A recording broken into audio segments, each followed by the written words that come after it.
നമസ്കാരം, ന്യൂസ് കാർഡിലേക്ക് സ്വാഗതം.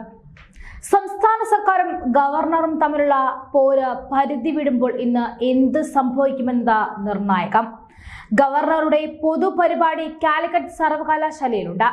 ഈ പരിപാടിയെ തടസ്സപ്പെടുത്തുമെന്നാണ് SFI മുന്നറിയിപ്പ്. അതുണ്ടായാൽ സ്ഥിതിഗതികൾ പുതിയ തലത്തിലേക്ക് എത്തും. ഭരണഘടനാ സംവിധാനം തകർക്കാൻ മുഖ്യമന്ത്രി ബോധപൂർവം ശ്രമിക്കുന്നുവെന്ന ഗുരുതരമായ ആരോപണവുമായി രാജ്ഭവൻ പത്രക്കുറിപ്പ് ഇറക്കിയത് ഈ സാഹചര്യം മുന്നിൽ കണ്ടാണ്.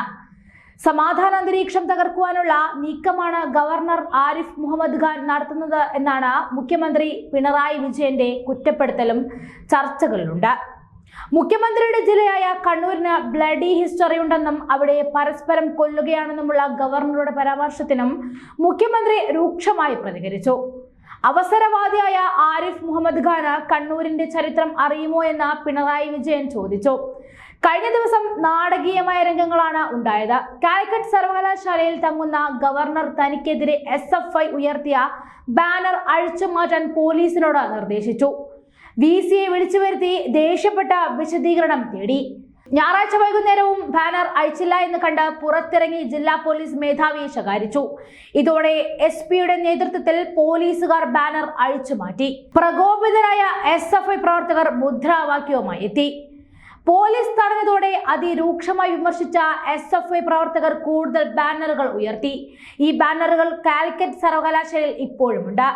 ഇതിനോട് ഗവർണർ എങ്ങനെ പ്രതികരിക്കുമെന്നതാണ് നിർണായകം. കാലിക്കറ്റ് സർവകലാശാലയിൽ ഗവർണറെ അപമാനിക്കുന്ന ബാനറുകൾ ഉയർത്തിയത് പോലീസുകാരാണെന്ന് രാജ്ഭവൻ പറയുന്നു. ഇത് മുഖ്യമന്ത്രിയുടെ നിർദ്ദേശത്തിന്റെ അടിസ്ഥാനത്തിലാണ്.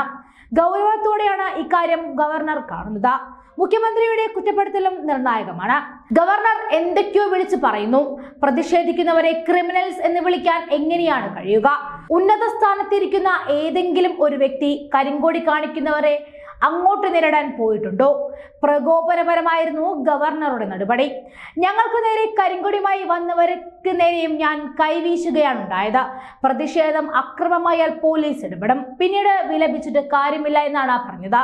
കാലിക്കറ്റ് സർവകലാശാലയിൽ ഗവർണർക്കെതിരായ പ്രതിഷേധത്തിൽ നിന്നും പിന്നോട്ടില്ല എന്ന് വ്യക്തമാക്കി SFI സംസ്ഥാന സെക്രട്ടറി PM ആർഷോ നിലപാട് വിശദീകരിച്ചിട്ടുണ്ട്. പ്രതിഷേധത്തിൽ നിന്നും ഒരു ഇഞ്ച് പോലും പിന്നോട്ട് പോകില്ല എന്ന് ഫേസ്ബുക്കിലൂടെ ആർഷോ വ്യക്തമാക്കി. നാളെ നേരം പുലരും മുൻപ് 100ഓളം ബാനറുകൾ ഗവർണർക്കെതിരെ ക്യാമ്പസിൽ ഉയർത്തുമെന്നും ക്യാമ്പസുകളെ കാവ്യവൽക്കരിക്കാൻ അനുവദിക്കില്ലെന്നും ആർഷോ മാധ്യമങ്ങളോടും പ്രതികരിച്ചിരുന്നു. അതേസമയം ഗവർണർക്കെതിരെ വിമർശനവുമായി CPIM സംസ്ഥാന സെക്രട്ടറി MV ഗോവിന്ദനും രംഗത്തെത്തി. സംസ്ഥാനത്തെ ഭരണഘടനാ സംവിധാനം തകരുന്നുവെന്ന ഗവർണറുടെ ഭീഷണി കേരളത്തിൽ വിലപ്പോകില്ലെന്ന് ഗോവിന്ദൻ പറഞ്ഞു. BJP നേതാക്കളുമായി കൂടിക്കാഴ്ച നടത്തിയ ശേഷമാണ് ഗവർണർ വാർത്താക്കുറിപ്പ് പുറത്തിറക്കുന്നത്. ഭരണഘടനാ വിരുദ്ധമായ നിലപാടാണ് അദ്ദേഹം സ്വീകരിച്ചുകൊണ്ടിരിക്കുന്നത്. ജനാധിപത്യപരമായി തെരഞ്ഞെടുക്കപ്പെട്ട സർക്കാരിനെ അംഗീകരിക്കാതെ മുന്നോട്ടു പോകുന്ന ഗവർണറുടെ നടപടിയാണ് ഭരണഘടനാ വിരുദ്ധമെന്ന് ഗോവിന്ദൻ പറഞ്ഞു. സർവകലാശാലയിൽ RSS സംഘപരിവാർ അനുകൂലികളെ കുത്തിനിറച്ച രാഷ്ട്രീയം കളിക്കാനാണ് ഗവർണറുടെ ശ്രമം. സർവകലാശാലയിലെ കാവ്യവൽക്കരണത്തിന്റെ തുടർച്ചയാണത്. ഇതിനെതിരായ വിദ്യാർത്ഥികളുടെ പ്രതിഷേധം ഭരണഘടനാപരമായി ജനാധിപത്യ അവകാശമാണ്. SFI ഒരു സ്വതന്ത്ര വിദ്യാർത്ഥി സംഘടനയാണ്. SFI നടത്തിക്കൊണ്ടിരിക്കുന്ന സമരത്തെ എതിർക്കുവാനെന്നോണം ചാൻസലർ മുഖ്യമന്ത്രി നിരന്തരം അപഹസിക്കുകയും അപമാനിക്കുകയും ചെയ്യുന്നെന്ന് MV ഗോവിന്ദൻ പറഞ്ഞു.